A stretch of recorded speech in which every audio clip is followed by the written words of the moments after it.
Hello people! Ramadan Day 10 na tayo. Meron na lang tayong 20 days more Grabe, to go. ayaw talaga nilang bitawan tong whole wheat soup. Una, nagpapalambot muna tayo ng whole wheat para sa ating whole wheat soup or Ramadan Ito soup. naman, feeling to para sa ating minto. Ang gamit kong oil dyan ay olive oil na may ginisang tomato paste na may onion. Basta leftover yun. Sayang naman. Ginisa ko lang yung maraming sibuyas and then nilagay natin yung ground beef. Itong mga nakarang araw, more on appetizer lang sila, mga light food. Iwan ko ba kung bakit. Pero gano'n naman talaga yung Ramadan. Maraming pagkain pero more on appetizer and sabaw. Pampalasa, naglagay tayo ng asin, paminta, mixed spices, and paprika. Pagka medyo naiga-iga na siya and medyo oily na siya, okay na yan and set Sa aside. pagra-wrap nito, gamit natin ang sambusa wrapper. Favorite naman to ng dalaga naming alaga at yung amo kong babae. Ayaw nila yung medyo makapal na wrapper, kaya yung isang sambusa wrapper na yan, hinati ko. Enough lang talaga yan. Ito yung gusto nila. Kasi yung year 2023, ginawa ko to ay nagreklamo siya dahil makapal. Kasi hindi ko hinati yung wrapper na yun. And last year, ito yung ginawa ko, hinati ko. Buti na alala ko yun, no? Hinati ko. Tapos, yun, nagustuhan niya. Kinuntian ko lang ng ground beef dahil ayaw din nila yung medyo maraming karne sa loob. Kahit yung sambusa, ayaw din nila ng maraming filling. Inarrange ko yan sa Pyrex na may onion and kamatis para hindi madikit sa ilalim. For the sauce naman, broth cubes, hot water para matunaw yung broth cube. Naglagay tayo ng 2 tablespoon ng cream cheese spread. Then, naglagay tayo dyan ng cooking cream. Depende yan sa kadami ng inyong lulutuin. Siyempre, damihan nyo yung sabaw para hindi siya maiga. Medyo saucy dapat yan pagka naluto and dapat naka-absorb talaga yan doon sa ating rolls. Ito ready to bake na to 1 hour bago isi-serve, i-bake lang to. So, isit aside muna natin for the meantime. For the sweets, gatayif naman. In a blender, naglagay tayo ng 1.5 cup ng water, 2 teaspoon ng yeast, 2 teaspoon ng sugar, 2 teaspoon ng baking powder, 1/4 cup ng semolina or simit, 1 cup ng all-purpose flour. I-blend lang yan together. Then, after i-blend, hayaan muna natin yan sa gilid para makaalsa ng 1 hour. Dito naman tayo sa ating puff pastry with cheese. Ang gamit ko dyan ay feta cheese. Yung feta cheese na gamit ko, nakabili kasi kami ng feta cheese na medyo magaspang, na medyo salty. Kaya nag-add ako ng labna. Konti lang pati yung labna namin. Pagka minalas ka talaga naman, oo. Tapos, nag-mix tayo dyan ng mozzarella cheese. Kung gaano karami yung ating feta cheese, ganoon dapat yung mozzarella cheese. Tapos, kung pwede nyong lagyan or kung gusto nyong lagyan ng spinach or parsley, pwedeng-pwede. Gamit natin ang square na puff pastry sheet. Mabasa yan, kaya nag-dash tayo dyan ng flour and i-flatten lang natin yan ng bahagya. In-expect ko nito na maalatan yung mga amo. Nung naluto na, after silang kumain bumunta sa kusina, ito ang pinaka-perfect na pagkain today. Nilagyan natin ng filling, tapos kinaver. Tapos, gumamit ako dyan ng pizza cutter para maganda yung shape natin. And hinati natin yan para bite size. Pero pwede naman hindi nahatiin. Hindi yan nilagyan ng spinach today kasi meron kaming bisitang pinsan ng alaga namin. Baka hindi daw kakain, sabi ni amo. Kaya hindi na nilagyan ng spinach. And then, nag-brush tayo dyan ng egg wash. Ibibake natin yan 1 hour din bago kakain or bago isi-serve yan. 400 Fahrenheit, ibibake natin yan ng 40 to 45 minutes. Naglagay lang tayo dyan ng black seeds and sesame seeds. Pero pag gusto kayo kung sesame seeds lang or kung wala, pwede naman. So, balikan natin yung ating shorba. Shorba ng mga amo na hindi na talaga nila bibitawan to.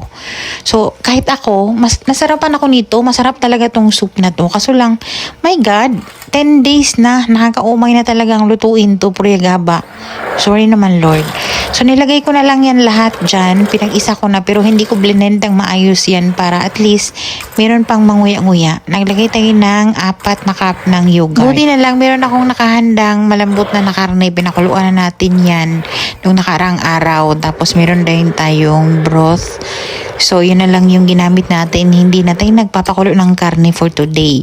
So, yung karne, mga 3 pieces yan, hinimay-himay. And then, yung broth, nilagay na natin. Tinansya ko lang yan para hindi naman malabnaw. Ayaw din nila nito na malabnaw. Naglagay tayo ng cardamom powder, konting-konti, maji, asin, Naglagay tayo ng cloves and whole peppercorn. Ayun, pakuluan lang natin yun. Tapos ito naman, bagong soup finally. Para to sa bisitang bata, kaya bago yung soup. Naglagay tayo ng chicken broth. Naglagay tayo ng 1 pack ng creamy chicken powder soup mix and naglagay tayo ng whole corn. Yun pala, ayaw pala nila na blender. Naglagay din tayo ng shredded na chicken, konti, and naglagay tayo ng cooking cream. Ang gusto pala, yung hindi blender yung corn. Pero okay lang yan. Kumain din naman sila. Naggamit din naman yung soup na yan. Masarap naman yung siya. Yung isang soup naman, di ba naglagay tayo dyan ng mystica, butter, and yung shiba na leaves. Yan, pakuluan lang yung lahat and okay na yung soup. Balikan natin yung ating gadayif mixture. So, dapat ganito na. Sobrang nag-double na yung size? Nag-double na yung volume niya and dapat bubbling-bubbly na talaga. Gumamit ako dyan ng sauce dispenser dahil meron lang. Para maganda at easy lang to use. So, dapat liitan pa niyan dahil gusto talaga ng amo kong babae yung medyo maliit yung isang bite lang ba. Para hindi daw nakakaumay yung cream na ilalagay. Kung wala kayong lutuan na ganito, pwede naman sa regular pan. Pinainit kong maigi yung lutuan, i-adjust na lang habang nagluluto para hindi siya masunog. And hindi yan binabaliktad. Pagka mag-dry na yung top niya, okay na yan. May katayif din na pagkaluto, kailangan lakihan. Tapos, nilalagyan niya ng cheese or nuts. Tapos, piniprito. Parang ginawang empanada style ba. Tapos, ipiprito and then ilulublob yun sa sugar syrup. Ito naman, ito lang yung mini pancake na style. Tapos, ilagyan ng fresh cream or Nutella. Yung Nutella, para yun sa mga bata. Ang ganda ng pagkaluto ko this time. Yung first day ng Ramadan natin, ganito din yung sweets. Pero hindi ganito yung pagkabutas-butas niya. Gusto ko lang yung ganito talaga na maraming butas-butas yung kanyang texture. And then yung palaman, fresh cream. Sa nakita nyo kanina, kahit anong brand, basta fresh cream. Yung cream na yan, yun yung ginagamit nila with tamar or dates. So, sa paglagay, ganyan lang. Tingnan nyo sa video, yung kalahati niyan pinipinch ko para mag-sealed. Then, yung kalahati lang, yun nilalagyan natin ng cream. That's why, kailangan mini lang talaga yan. Mas maliit pa niyan, yung gusto ng amo. And then, nilalagyan niya ng pistachio na, crushed pistachio nuts. Yung palaman na fresh cream na to, kinakain nila to with honey. Magdidressel yan sila ng honey. Gumawa din tayo ng may Nutella filling para sa mga bata. Of course, maghanap talaga yan sila ng Nutella dahil Nutella is life para sa mga bata. And ganito naman yan siya kakainin.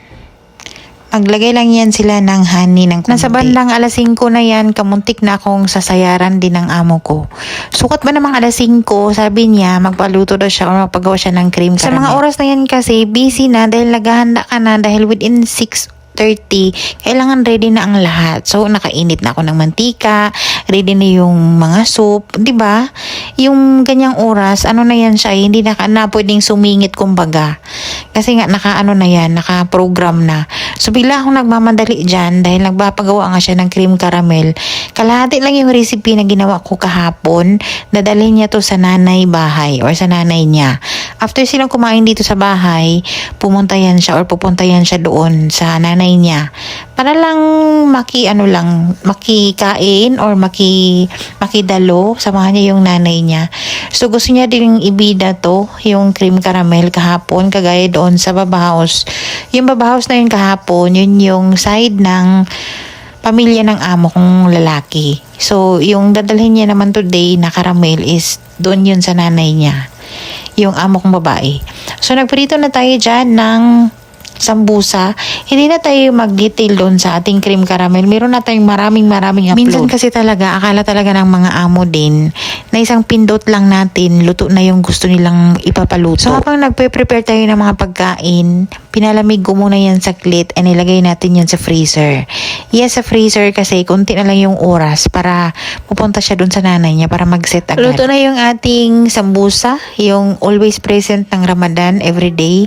Tapos yung ating corn soup, naglagay na lang tayo dyan ng konting green onion para meron siyang green konti and pabango na rin. Tapos yung ating whole wheat na shorba, hindi talaga sila nauumay. Ito pa rin yung soup bukas. And yung ating minto, ganito na yung itsura niya. Sobrang sarap nito. Masarap din to talaga. Para siyang steam na siumay, ganun. Then of course, yung ating puff pastry. Sobrang nagustuhan din to ng mga amo today. Masarap din to siguro talaga pag merong spinach. At least, bago yung ating soup. Para may iba naman. Nagprito kami ni Belle ng itlog na sinunog na maraming sibuyas. Yun yung trip namin. Sunog na egg. Tapos, ito yung mento na nagustuhan ni ate. Nagustuhan niya naman ito nung nakaraan din. Nakaraang taon. Hindi lang marka. May onion tayo. May onion pa yung itlog. May onion pa dito. Yung kanin natin may sharia kay kuan man. Walang ano na. Marami din tayo. Uy, okay lang din yan dito yung nag-ano. Here. Tsura ba? Tapos itlog. Meron tayong soup. Oh, ito na yung dinner natin.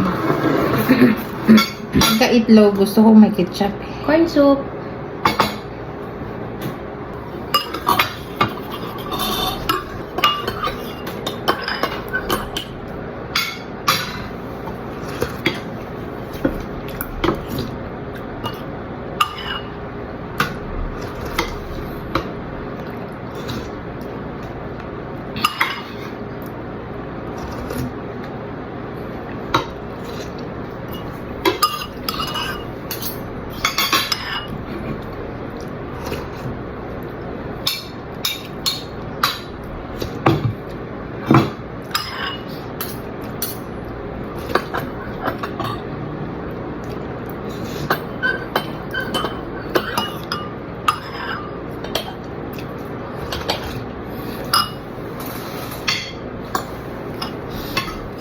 Man tayo. Na-refresh tayo sa soup ba? Dahil bago. Siyam na araw tayo nag-gum soup. Pero meron pa rin sila. Pero Sabi ito ko, naman sa atin. nung sabi ni Rai sa kagabi na, Day, gum soup na naman yung Ramadan soup. Sabi ko, hindi na ako kakain po. Ay, gapon parang naumay ka na talaga. Pero yun pa yun ang trip ko hanggang ngayon.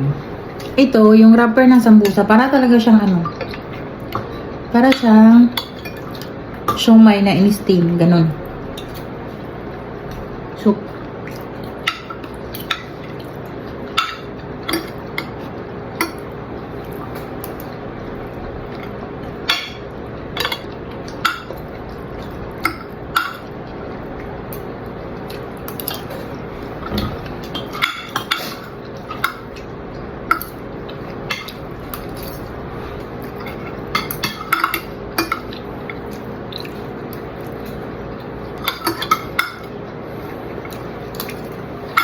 Bukas na ulit ang sugar.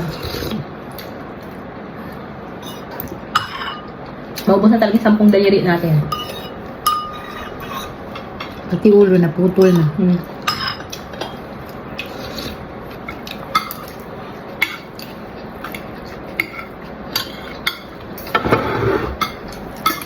Pag ganitong itlog, gusto ko ketchup. Ano sa'yo? Patis na naman. Hindi mo tayo nagpatis.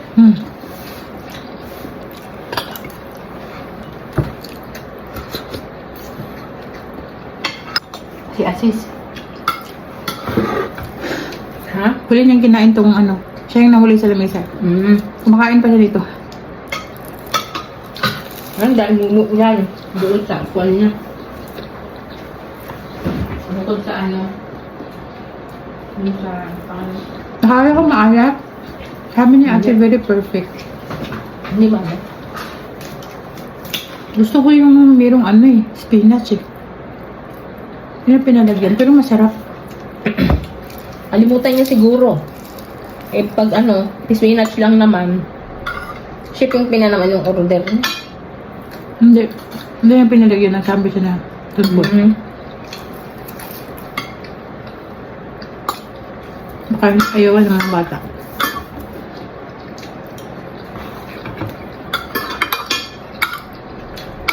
Gulay na sana yun.